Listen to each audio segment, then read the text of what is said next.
and welcome to this month's episode of the Authors Between the Covers show on the Incandescent Radio Network and incandescent.tv. I'm Hope Katz Gibbs, creator of the Incandescent PR and Publishing Company and the proud host of this show. I cannot tell you how excited I am to introduce you to our guest, great American novelist Gregory Maguire. Hello, Gregory. Hello, Hope. How are you? Great. Y'all may know him as the author of Wicked, Confessions of an Ugly Stepsister, Hidden Sea, the Nutcracker's backstory, which I had the privilege of interviewing him for Costco's magazine in 2017. And he's written dozens of other best-selling novels for adults and children, most of which, or all of which, are inspired by classic children's stories. So we'll get more into that. Gregory first published his first novel, The Lightning Time, back in 1978. Wicked published in 1995 and was adapted into a Broadway musical in 2003. And coming this fall, 2024, it will be a major motion picture. So we can't wait to hear all about it. Welcome, Gregory, and thank you for being here.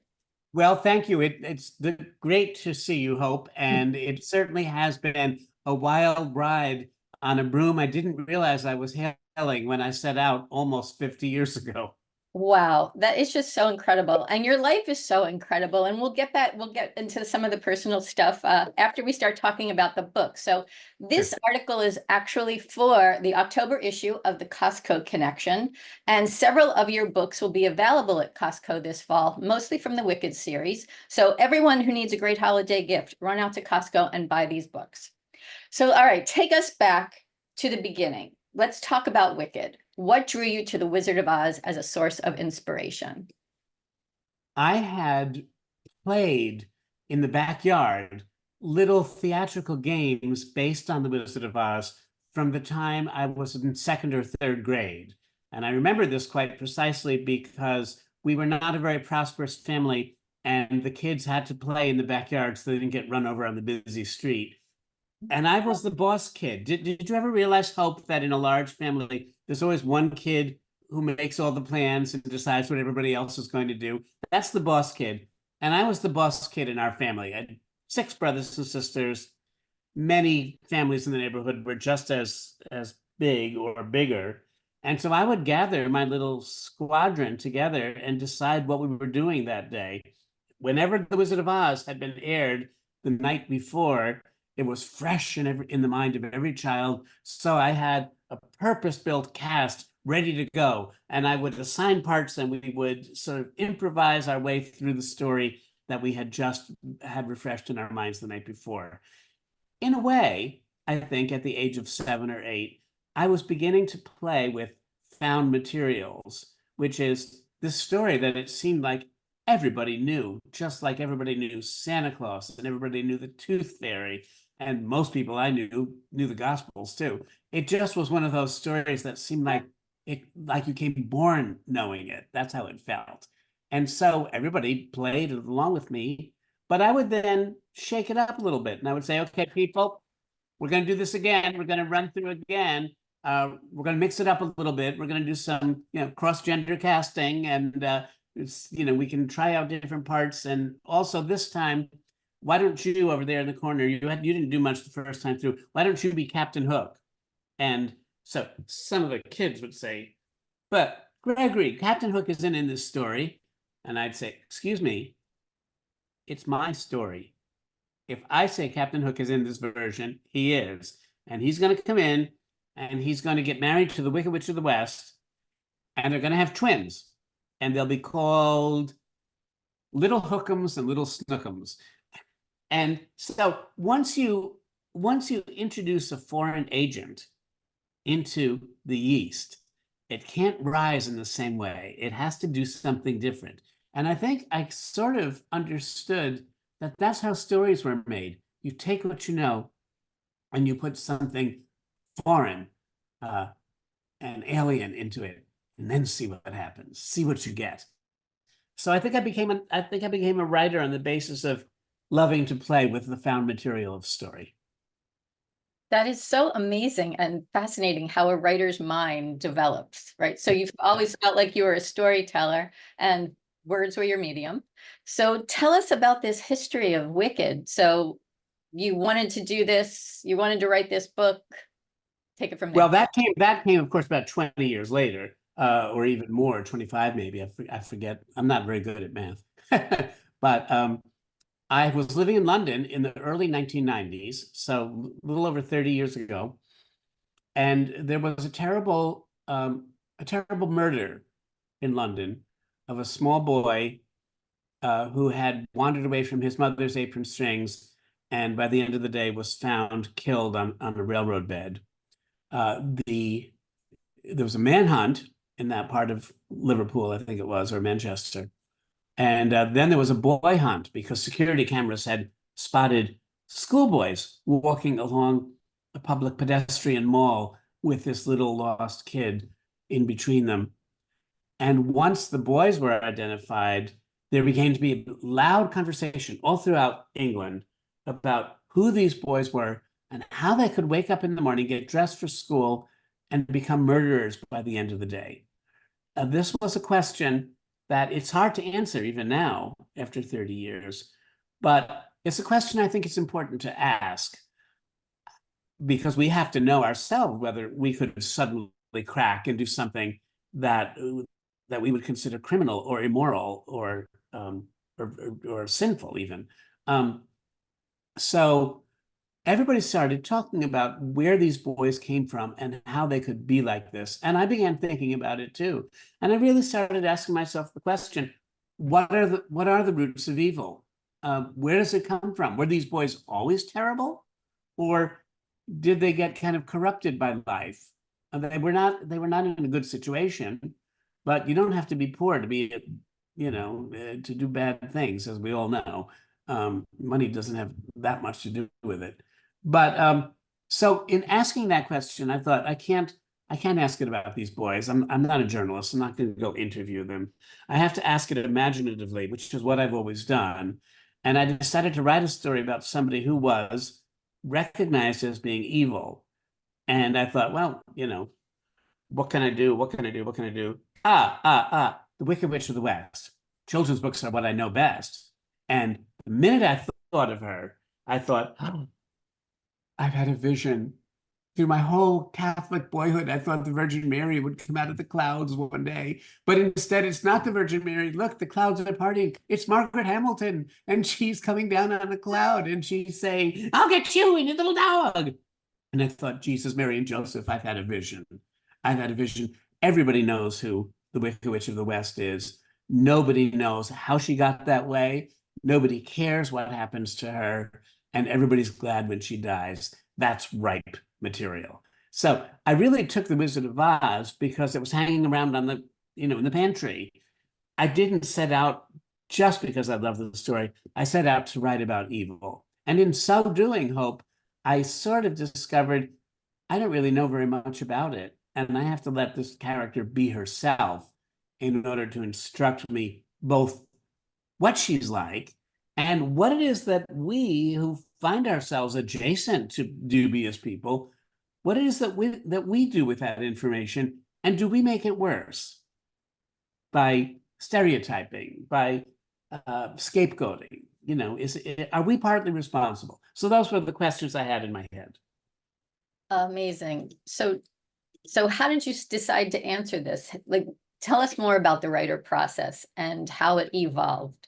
Well, I was without going too much into the psychodrama of it, because my mother had died in childbirth when I was born, I had a kind of suspicion, superstition, I think is actually the word I mean, that I would never get to be 39 years old. I would never be able to be older than she was, because how can you ever get older than your mother? I mean, your mother's supposed to be older than you are, right? And until I was the very end of my 38th year, I was writing children's books.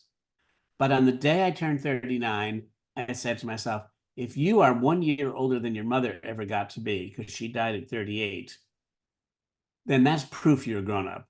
That's proof you can take on grown-up material, because you're older than your mother.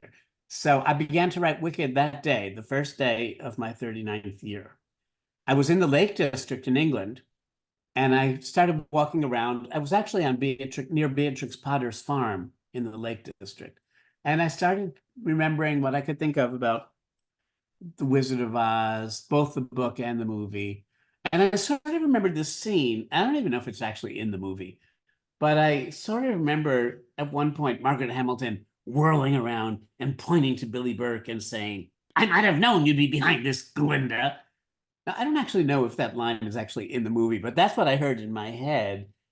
And I thought, oh my gosh, these ladies know each other. I mean, when the Wicked Witch shows up in Munchkinland, nobody says, "Oh, Wicked Witch, allow me to present, Glinda, the Good Witch of the North." They clearly know each other.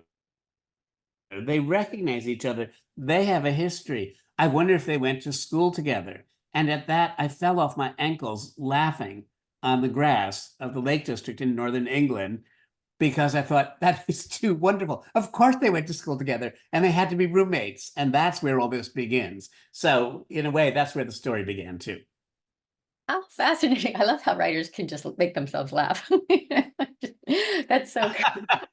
I do it a lot, but I laugh a lot anyway. So Wicked became a Broadway musical. How did that evolve? After the book was published, it got very good notices, and it sold very well, and it was optioned by Hollywood. The calls from Hollywood started coming in the morning after a Sunday front page book review over the fold praising item in the LA Times. Next Monday morning, my agents started getting calls. I had to hire a Hollywood agent like immediately, and I fielded offers for about a year, and eventually Universal Studios and Demi Moore gave me an option, or I took the option that they proposed, and it was in development hell, I think they call that. That's in quotes. So if you're worried about my swearing, that's in quotes. That's the term of art in the industry. It was in development hell for about 3 years. I saw some of the scripts. I didn't really admire them. It was making the story more for middle schoolers or even younger. And there was a lot of scatological humor, a lot of pratfalls. It was taking the seriousness out of my story. But I had 3 adopted kids that I needed to feed. So I was just going to take the money and bow my head and try to get out the back door, before anybody was looking. And then Stephen Schwartz, the composer, eventually of Wicked, the play, heard about the book from the folk singer Holly Near. And Holly said, "I'm reading this great book." And Stephen said, "Oh, sounds like my return to Broadway." And he went to Hollywood and found out who owned the rights. And he presented himself at Universal Studios to the door of Mark Platt. And he went in and he said, "I've been keeping my ear to the keyholes, and everybody says you can't get a good script for this story, and I know why." And Mark said, "Why?" And Stephen said, "Ever since 1938, everybody knows that everyone in Oz can sing, and they should sing this story before you make it into a movie. I will make it into a play, and it will build its own audience. And then by the time you get around to making it into a movie, it will already be a phenomenon." Well, that's exactly what happened. But I'll tell you what, Hope, it happened by a factor of about 20 times more than anybody anticipated. It's now in its, I think, 22nd year on Broadway, the play. It's the 4th longest running play in Broadway history. And it has been seen by millions and millions of people around the world. And the movie, which is going to be released in 2 parts, one part this fall and part 2 next fall, is one of the most lavish productions I've ever seen. I've heard tell that the budget for the 2 movies was about $400 million. And you know what? It looks like it. It is so beautiful. I haven't seen the whole thing. I've only seen what everybody else has seen on YouTube, clips, but it's dazzling. And I did go and visit the set and saw it being filmed too. So that's how it became a musical. And the musical surprised everyone people thought it was going to do okay, but it did more than okay. It actually broke box office records in almost every theater it played in for the first 10 years. That is so. As a writer, it's all in your head, and now it's out in front of millions and millions of people in multiple versions. Tell us Yeah, how that feels. one would think that that would be a condition for the requirement of a whole lot of therapy, because a writer lives in a very private space. I mean, if you're looking at my image and not just listening to me on the radio or on your device, you'll see I have a study, and it's a nice build, it's a nice room, it's a nice building, it's a nicely appointed, and I'm very happy here. But I spend 99% of my working life here in this room alone. When something escapes out the door or out the window and it goes into the world, when it's a book, I will expect to get anywhere from from none to maybe 200 letters of appreciation.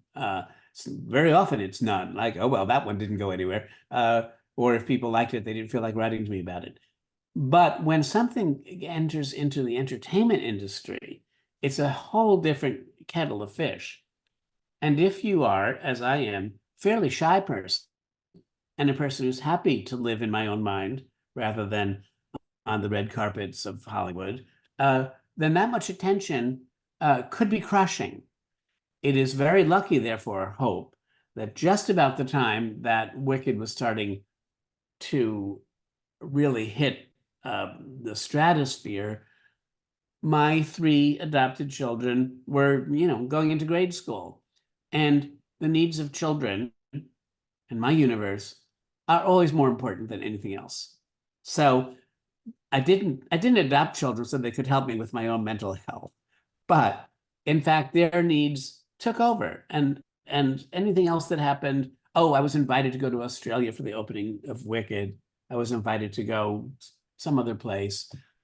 I said to Japan, when it opened in Japan, to Korea, I turned them all down. Said, no, I'm on lunch duty that week. I'm supposed to supervise the kids bringing in money for milk. I'm not going to Japan, to Tokyo, to swan around like some jerk. I've got a job to do here. And that's how I wanted it. So my kids, I think, helped me keep my feet on the ground. So I hope that answers your question. How did it feel? It felt weird, but I felt protected. I felt protected by real life. That is so beautiful. So you are married to American painter Andy Newman. It was one of the first same-sex marriages performed in the state of Massachusetts, and we are talking to you from your studio home there in Massachusetts. And so tell us about that experience and also about your 3 kids. Well, we, like some families in this country and around the world, we had our kids before we got married because we weren't allowed to get married. It wasn't yet legal. We as the decades have gone on, and we've been married now for 20 years, 20 years ago last month. As the decades have gone on, we end up being in the first cohort of same-sex marriages in the history of this nation. We were in the first 4.5 weeks. We didn't want to do it the first day or the first week because I didn't want public attention on it. Again, to protect the kids. I didn't want cameras there recording it and making it a news item. We decided to wait for the first blush, the first month to go by.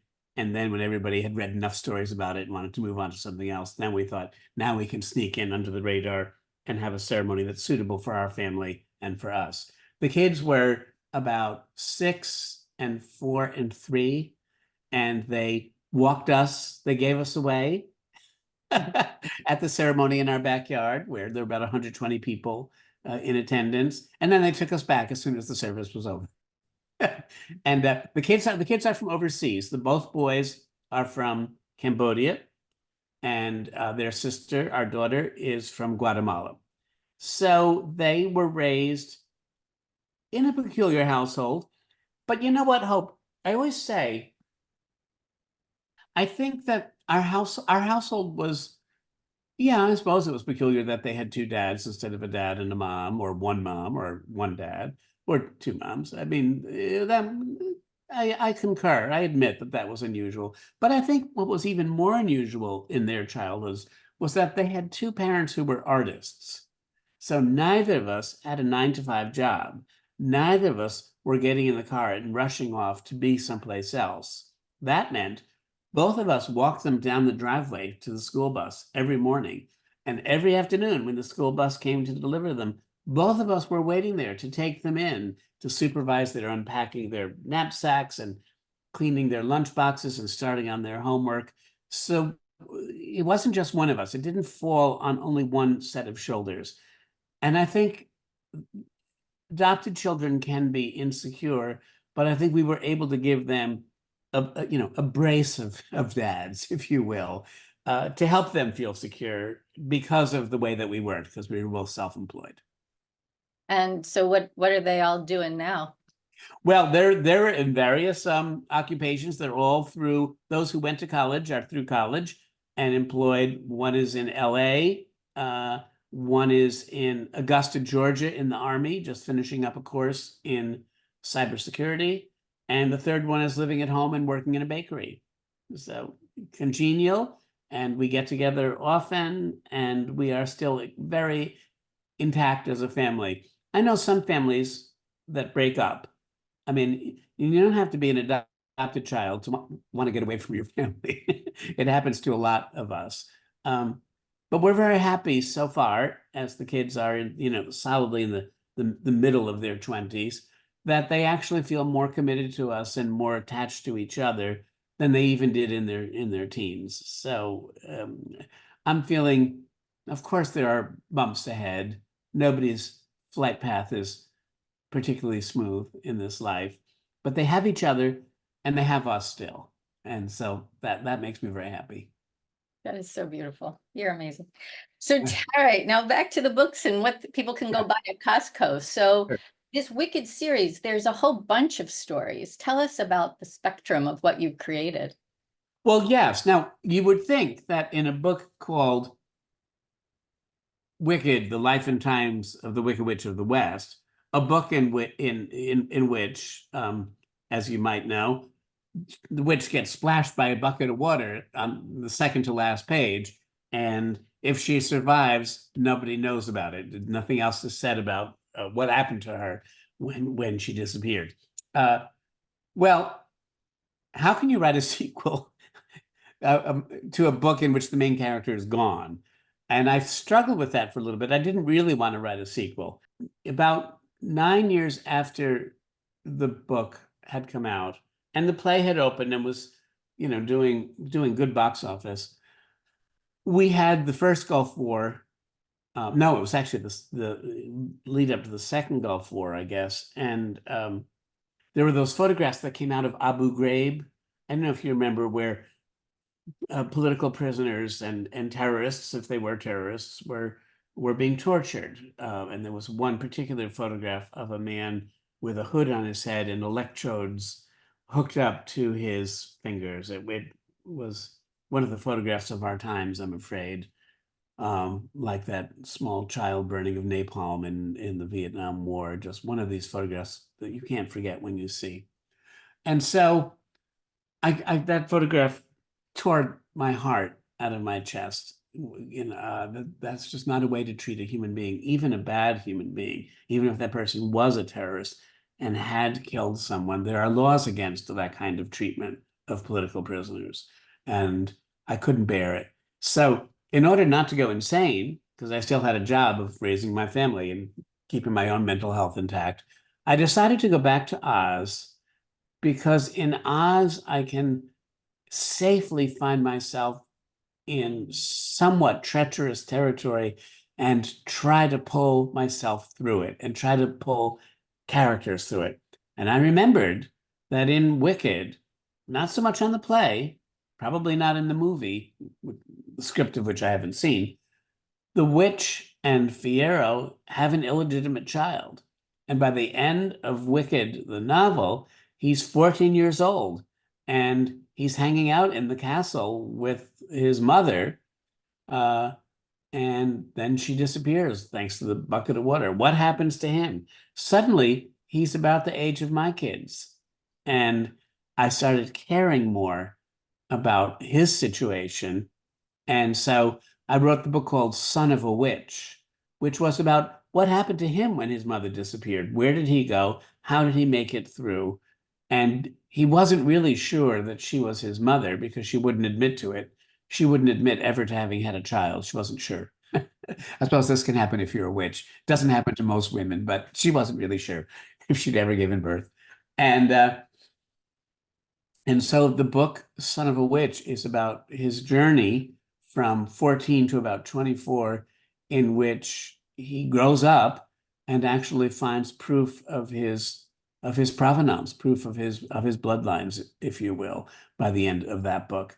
And then, so once I'd gotten back, once I'd kind of uncorked that vintage again and poured myself a drink, then it was kind of intoxicating. And I went back for two other books. A Lion Among Men is about the Cowardly Lion, where he came from and what happened to him even after the end of Son of a Witch. And then Out of Oz is about the return of Dorothy to Oz. She's about 6 years older. She's now, instead of being 10 years old, the way she was in the original novel, The Wonderful Wizard of Oz, published in 1900, she's now 16. She's more like Judy Garland when Judy Garland played a 10-year-old. And I have fun with that too. And L. Frank Baum, the author of the original Wizard of Oz, did bring Dorothy back to Oz. So I was just playing on sort of his invention. Dorothy comes back to Oz, and there's been a political rethinking about the witch. She's been rehabilitated while Dorothy was gone, and over the 30 years intervening, Oz years, that is. And Dorothy's put on trial for her murder. So that's what Out of Oz is about. Oh, it's such an imagination. It's fantastic. Living inside your brain must be real fun. So tell us, what is next for you? Well, after I wrote those Out of Oz, I named Out of Oz, which is available at Costco, along with the other three books I've mentioned. After I wrote Out of Oz, I thought, now I'm really done. I even named it Out of Oz, as if like I'm out of gin, I'm out of spaghetti sauce, I'm out of money for this week. We'll have to wait till next week. I was trying to give myself a kind of instruction. You have finished this cycle. You're done. The title even says it. But then, Hope, same thing happened as with Son of a Witch. My kids kept growing up, and COVID began to happen.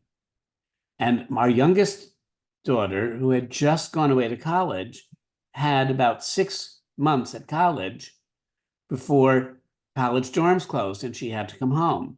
So suddenly she is now just a little bit older than the age Dorothy was at the end of Out of Oz, and then the other character, Lear's daughter, whose name is Rain.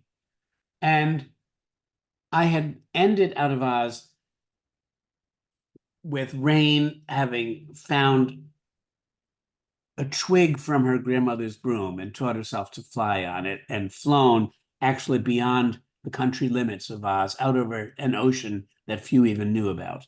Oz is not as landlocked as everybody thought. It's just that beyond the high mountains, there actually was an ocean. It was like European travelers going across Central America and finding the Pacific, and like the penny dropping. Oh my gosh, this isn't even India. This is someplace else. There's another ocean over there. So Rain found the ocean, and I finished Out of Oz with her flying away from Oz, getting out of Oz herself, literally on her grandmother's broom, so to speak. But 10 years later, COVID happens. My daughter's home, huddled underneath her Kermit the Froggy blankie, trying to do freshman college courses from a fetal position in her bed on her Zoom. And I think to myself, I can't leave that poor child out flying over the ocean. I can't rescue her. The job of an artist, the job of an author, even the job of a parent, I think, and you can tell me if you think I'm wrong, the job is not to rescue your children. or your protagonists. The job is to follow them. Make sure that they know they're seen. Make sure that they know they're in your radar. You will do what you can. You will shout advice. You can't necessarily throw out the safety net, but you can make sure they're not alone. That's maybe the main thing. Maybe that's the main definition of parenting, to make sure that somebody else is not alone. So I couldn't leave Rain alone out over the ocean anymore. I'd left her hovering there for 10 years. So I went back and I wrote 3 more books about her adventures, which are called Another Day. They're a different series. They're not the Wicked Years. It's called Another Day. And I finished it up just about as COVID was finishing. And I thought, phew, okay, I've got her back safely. Her feet are on the ground. Now I'm going to walk away. And so this is like the 3rd time in a row I've said, I'm walking away from this material. Then something else happened. Last one. Next year, next March, just about 7 months from now, I have one more book. It will be my 8th book set in my Oz, if you will. And it's called Elphie. And it is the childhood of Elphaba, the Wicked Witch of the West, between the ages of 2 and 16. So when I originally wrote Wicked, it was 500 pages of manuscript. And my editor said, we're going to buy this. We're going to pay you nicely for it, but you have to lose 80 pages. And I lost 80 pages. And in those 80 pages, there were about 3 little tiny episodes of things that happened to her when she was 4 and when she was 12 that had to hit the cutting room floor. Now, Hope, Wicked has become this kind of enterprise. It's like intellectual property. It has escaped this room. It has burst through those windows, and I'm never going to see it again. It belongs to the world now. I mean, copyright belongs to me, but it's in everybody else's mind. And it's probably going to survive me. I'm going to be dead, but people are going to remember Fiyero and Madame Morrible and Dr. Dillamond and other characters I invented, as well as the characters I played with. And I realized sooner or later, somebody's going to say, hey, let's do a young Elphaba and young Glinda series, like young Bugs Bunny and, young Sherlock Holmes. Somebody's going to do that. And I'm not going to be around to say no. So I thought, if somebody's going to say what her childhood was like, I think it should be me. People can deviate from it the way they've deviated from everything else, but I want to be the first one to put my hoof print in that particular sand. So that will be, I'm saying this to you now, Hope, that will be my 8th and final book derived from The Wonderful Wizard of Oz many, many generations later. But who knows? I'm not promising anything. I love that. The world loves that. So if you could meet Baum, what would you say to him? You could have dinner with the originator. Oh, gosh. I would say to him, honey, you ain't got no idea what's uncorked. And your characters have become part of the foundational myth of our entire nation.